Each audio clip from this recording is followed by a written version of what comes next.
नमस्कार दोस्तों, कणिका M to achieve में आपका स्वागत है। पिछली क्लास में हमने वर्णमाला के बारे में विस्तृत अध्ययन किया, जिसमें कौन से स्वर हैं, कौन से व्यंजन हैं और उन व्यंजनों का कैसे वर्गीकरण हुआ, इनके बारे में बहुत इत्मीनान से और बहुत विस्तृत ढंग से पढ़ाई की। आज मैं थोड़ा सा एक चार्ट के रूप में ये जो है व्यवस्थित किया हूँ, ताकि कि जब आप एग्ज़ाम के समय जाएं तो ये थोड़ा सा छोटा सा वीडियो हमारा देख लें तो आपका रिवीजन हो जाए, जो प्रमुख रूप से कभी कभी एग्जाम में पूछा जाता है। तो पहला क्या है कि स्वर क्या है हमारे, ये 11 स्वर हैं, छोटा बड़ा ई उ री ए ओ औ, ये 4। 2 हमारे जो है अयोगवाह हैं, अंक और आ, ये लिखे हुए हैं, जिसमें आ को विसर्ग कहा जाता है, अंक को अनुस्वार कहा जाता है। ठीक, अब अलग अलग वर्गीय व्यंजन हैं जिनको हम स्पर्श व्यंजन कहते हैं। इनकी कुल संख्या कितनी है? 25 है। और ये इनकी कुल संख्या कितनी है? 25 है। और अलग अलग वर्ग के ये व्यंजन हैं। जैसे का वर्ग का व्यंजन कंठ कहलाएगा, चा वर्ग का व्यंजन तालु से जो है संबंधित है, टा वर्ग का मूर्धा से, ता वर्ग का दंत से और पा वर्ग का ओष्ठ से संबंधित है। दूसरा चीज है 2 इसमें उत्क्षिप्त व्यंजन पाए जाते हैं, ड ढा, इन्हें द्विगुण व्यंजन भी कहते हैं। इनकी संख्या कितनी है?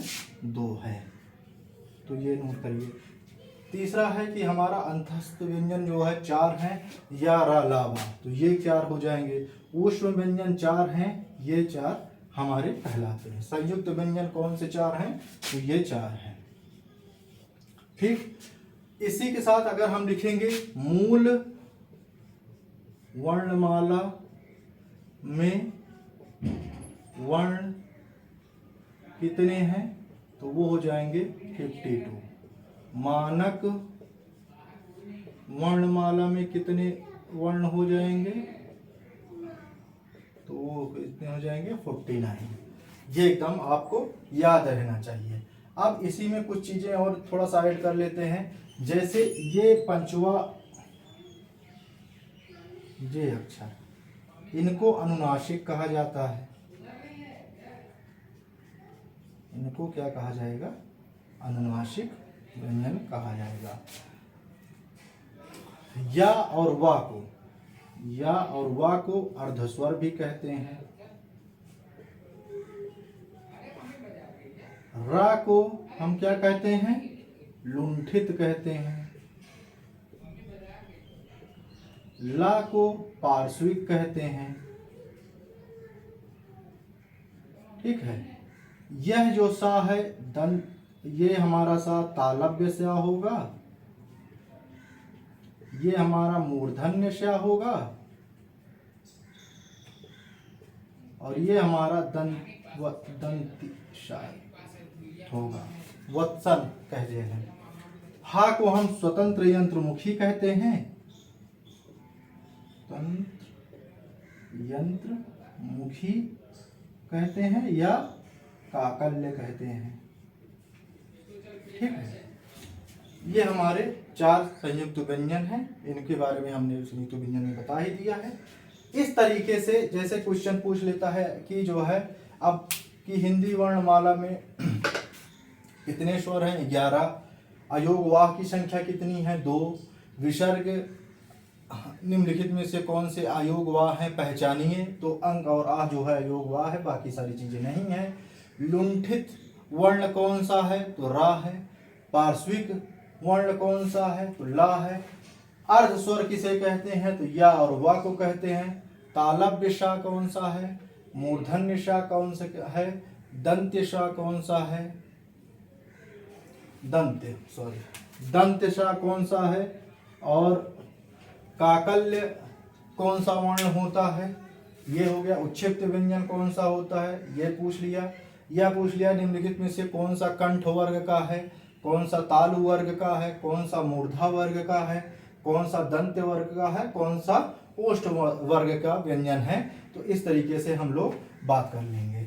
और इसी में हम लोगों ने पढ़ा था जो है अल्प प्राण, महाप्राण तो पहला, तीसरा, पांचवा वर्ण का ये व्यंजन हमारा क्या कहलाएगा? अल्प प्राण कहलाएगा। ये हमारे अल्प प्राण हो जाएंगे। पहला, तीसरा और पांचवा वर्ण जो होगा अल्प प्राण हो जाएगा। और ये दूसरा और चौथा वर्गीय व्यंजन क्या हो जाएगा? महाप्राण हो जाएंगे। ये भी हमने डिस्कस किया था। घोष में हमने क्या कहा था कि ये जो तीन हैं, तीसरा, चौथा, पांचवा वर्ण, ये हमारे क्या कहलाएंगे? घोष कहलाएंगे। और ये दूसरा और पहला क्या कहलाएगा? अघोष कहलाएगा। ठीक। तो इस तरीके से आपसे अगर कहीं भी पूछा जाए कि घोष कौन से हैं, तो घोष पहला और दूसरा वर्ग व्यंजन को छोड़ के बाकी सब जो है घोष होंगे। और अघोष कौन सा है? तो अघोष में जो है हमारा ये चाहे जो है आ जाएगा का, खा जो है पहला, दूसरा जो है अघोष होगा और सारे जो है तीसरा, चौथा, पांचवा घोष हो जाएगा। अंतस्थ व्यंजन हमारा अल्प प्राण होता है और अंतस्थ व्यंजन हमारा घोष भी होता है। तो यहाँ पे इसको हम जो है ये लिख देते हैं, अल्प प्राण भी होगा और ये साथ में क्या होगा? घोष भी होगा। शा, शा, हा हमारा क्या होगा? महाप्राण होता है, साथ में क्या हो जाएगा? ये अघोष भी हो जाएगा। तो ये हमारे जो ऊष्म व्यंजन है ये क्या कहलाएंगे? ऊष्म व्यंजन अघोष भी होंगे, अघोष भी होंगे और साथ में महाप्राण भी होंगे, महाप्राण भी होंगे। इस तरीके से जितना वर्णमाला का डिस्कस किया है हमने, कम समय में इसको हम रिवाइज कर सकते हैं। जो हमारे स्वर हैं ये जो है घोष, हमारे जितने स्वर हैं ये घोष होते हैं। और जो ये हा है, इस हा को याद रखिएगा, यह घोष होता है। ऊष्म व्यंजन में तीनों शा जो है हमारे अघोष होंगे। हा जो स्वतंत्र यंत्रमुखी है जिसे काकल्य कहते हैं वह घोष होगा। सारा अंत व्यंजन अल्प प्राण होगा, घोष होगा। और इसमें जो है वर्गीय व्यंजन में पहला, तीसरा, पांचवा वर्ण अल्प प्राण होगा और तीसरा, चौथा, पांचवा वर्ण हमारा क्या कहलाएगा? घोष कहलाएगा।